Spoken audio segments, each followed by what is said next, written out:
اعوذ باللہ من الشیطان الرجیم بسم اللہ الرحمن الرحیم السلام علیکم ورحمۃ اللہ وبرکاتہ۔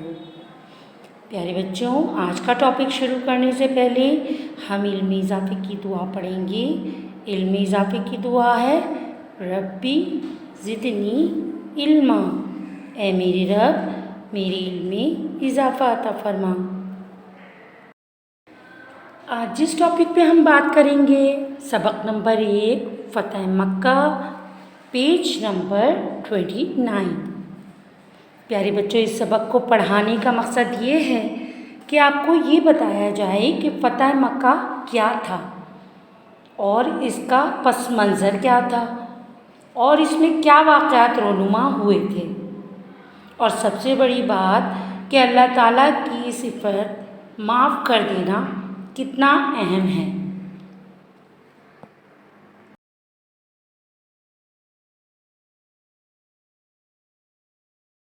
پیارے بچوں، فتح مکہ تھا کیا؟ جیسا کہ آپ سب جانتے ہیں کہ نبی کریم صلی اللہ علیہ وسلم نے اپنی زندگی کے 53 سال مکے میں گزارے، لہٰذا آپ کو اور صحابہ اکرام کو مکہ مکرمہ سے بہت زیادہ انسیت اور عقیدت تھی۔ لیکن جب مکے والوں نے آپ کو تکلیفیں اور اذیتیں دینا شروع کیں تو اللہ کے حکم سے آپ کو مدینہ ہجرت کرنا پڑی، لیکن وہاں بھی مکے کے لیے آپ کی محبت شدت اختیار کرتی گئی، لہٰذا 8 ہجری رمضان میں نبی کریم صلی اللہ علیہ وسلم نے صحابہ اکرام کے ساتھ مکے پر حملہ کیا اور لڑے بنا ہی مکہ مکرمہ کو آزاد کر لیا۔ اس غزوہ کو فتح مکہ کے نام سے آج بھی یاد کیا جاتا ہے۔ نبی کریم صلی اللہ علیہ وسلم اور کفار کے درمیان میں ایک معاہدہ طے پایا گیا تھا، جیسا کہ آپ جانتے ہیں صلح حدیبیہ کے نام سے جو جانا جاتا ہے۔ 6 ہجری کو یہ معاہدہ طے پایا۔ اس معاہدے کی روح سے مسلمان اور قریش کے درمیان آئندہ 10 سال تک جنگ بندی کا اعلان کیا گیا۔ اس معاہدے کے مطابق عرب کے لوگوں کو یہ آزادی تھی کہ وہ معاہدے کے فریقین یعنی مسلمان اور قریش میں سے جس کا چاہے انتخاب کریں اور جس کا چاہے ساتھ دیں۔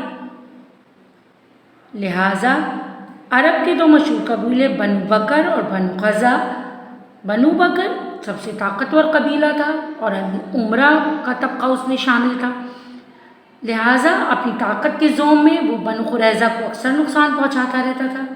لہٰذا بنو بکر نے قریش کا ساتھ دیا اور بنو قزا نبی کریم صلی اللہ علیہ وسلم کے حلیف بن گئے۔ معاہدے کی روح سے اب دونوں قبائل ایک دوسرے پر حملہ آور نہیں ہو سکتے تھے، لیکن بنو بکر نے معاہدے کی خلاف ورزی کرتے ہوئے رات کی تاریکی میں بنو قزا پر حملہ کر دیا۔ قریش نے اس معاملے میں ان کی مدد کی اور اپنے کچھ ساتھی بھی ان کے ساتھ روانہ کر دیے۔ نبی کریم صلی اللہ علیہ وسلم سے جب یہ درخواست کی گئی کہ بنو بکر نے ان پر حملہ کیا ہے اور ان کو نقصان پہنچایا ہے، تو نبی کریم صلی اللہ علیہ وسلم نے اپنے قاصد کو قریش کی جانب روانہ کیا اور یہ شرائط دیں کہ بنو قزا کے جو لوگ لڑائی میں مارے گئے ہیں ان کے خون کا بدلہ دو یا بنو بکر کا ساتھ چھوڑ دو۔ اگر یہ دونوں شرائط منظور نہیں ہیں تو اعلان کر دو کہ صلح حدیبیہ کا معاہدہ ختم ہو گیا ہے۔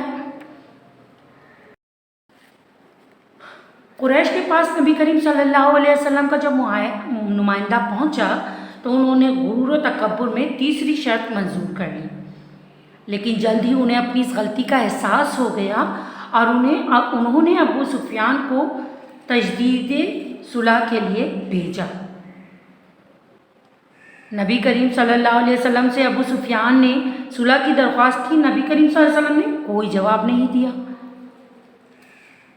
ابو سفیان یہی بات لے کر حضرت ابوبکر صدیق اور حضرت عمر کے پاس پہنچے، انہوں نے بھی انکار کر دیا۔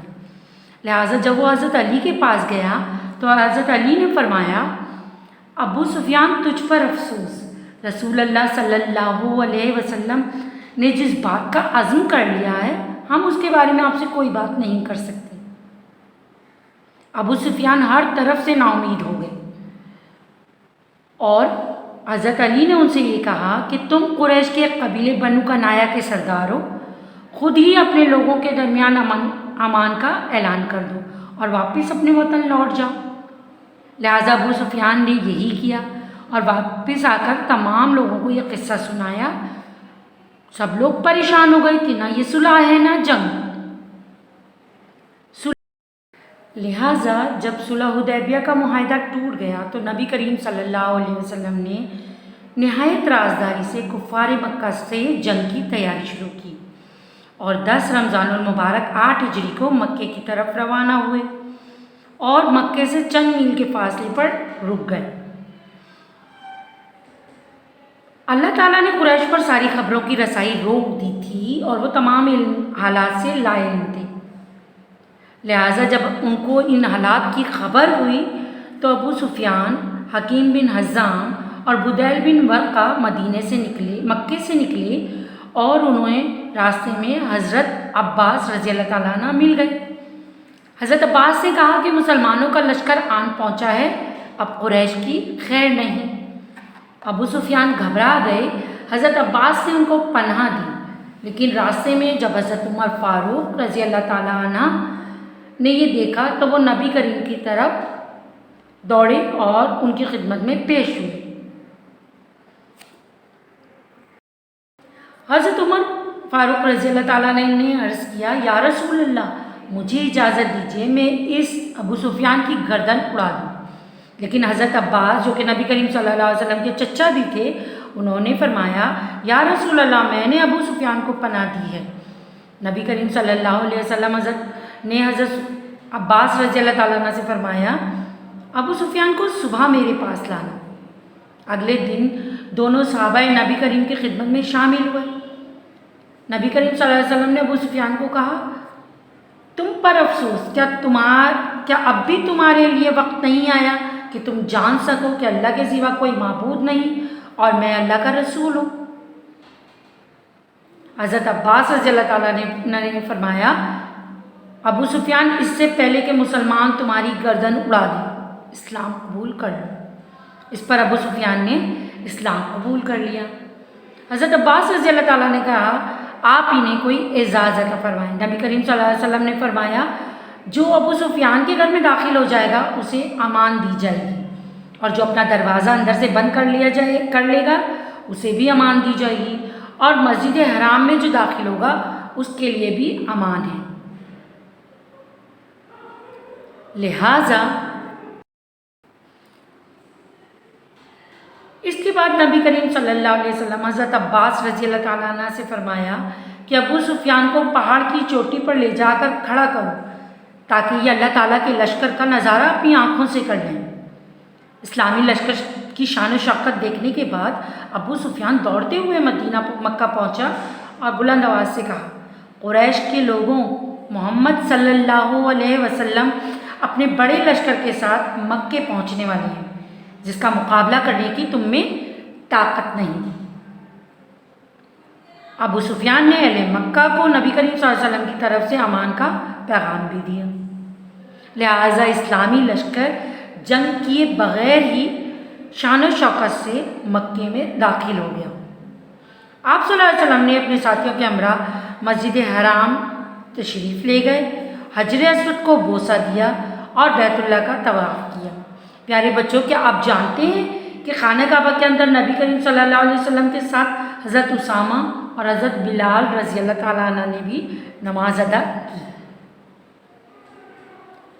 نبی کریم صلی اللہ علیہ وسلم نے بیت اللہ کے گرد اور اس کی چھت پر رکھے ہوئے 360 بتوں کو ٹھوکر مار کر گرایا اور یہ فرمایا، حق آ گیا اور باطل مٹ گیا، بے شک باطل تو مٹنے والا ہی ہے۔ اس کے بعد حضرت بلال رضی اللہ تعالیٰ عنہ نے کعبے کی چھت پر چڑھ کر اذان دی اور نبی کریم صلی اللہ علیہ وسلم نے خانہ کعبہ کے اندر نماز ادا کی اور خانہ کعبہ کے باہر تشریف لے جا کر دیکھا قریش مکہ سر جھکائے کھڑے تھے۔ نبی کریم صلی اللہ علیہ وسلم نے فرمایا قریش کے لوگوں تمہارا کیا خیال ہے میں تمہارے ساتھ کیسا سلوک کرنے والا ہوں؟ انہوں نے کہا آپ صلی اللہ علیہ وسلم کریم بھائی ہیں اور کریم بھائی کے بیٹے ہیں۔ یہ سن کر نبی کریم صلی اللہ علیہ وسلم نے فرمایا آج تم پر کوئی گرفت نہیں۔ سورہ یوسف میں آیت نمبر 92 میں جاؤ تم سب آزاد ہو۔ پیارے بچوں، فتح مکہ سے نبی کریم صلی اللہ علیہ وسلم کی فہم و فراست اور بہترین حکمت عملی کا ثبوت ملتا ہے۔ نبی کریم صلی اللہ علیہ وسلم بہترین جرنیل، مدبر اور فاتح تھے۔ آپ صلی اللہ علیہ وسلم نے مفتوحہ علاقوں میں قتل و غارت کے بجائے لوگوں میں عام معافی کا اعلان کرتے ہوئے ان کو امان دے دی۔ عام معافی کی وجہ سے مکے کے تقریباً تمام ہی لوگ مسلمان ہو گئے۔ اس طرح اللہ تعالیٰ نے بغیر کسی جنگ کے مکے کی فتح کو آسان کر دیا۔ نبی کریم صلی اللہ علیہ وسلم نے مکے میں 19 روز قیام فرمایا۔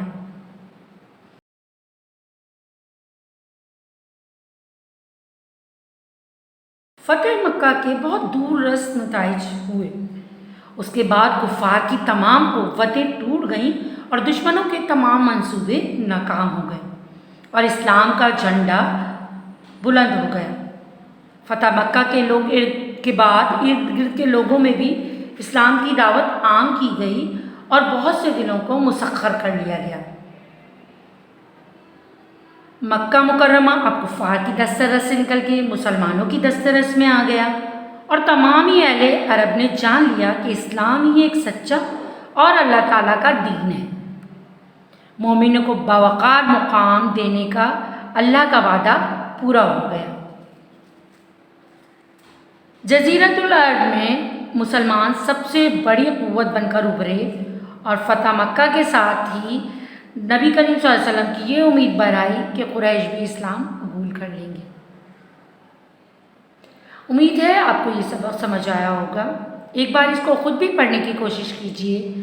ہم ملیں گے انشاءاللہ نیکسٹ کلاس میں۔ جزاک اللہ، اللہ حافظ۔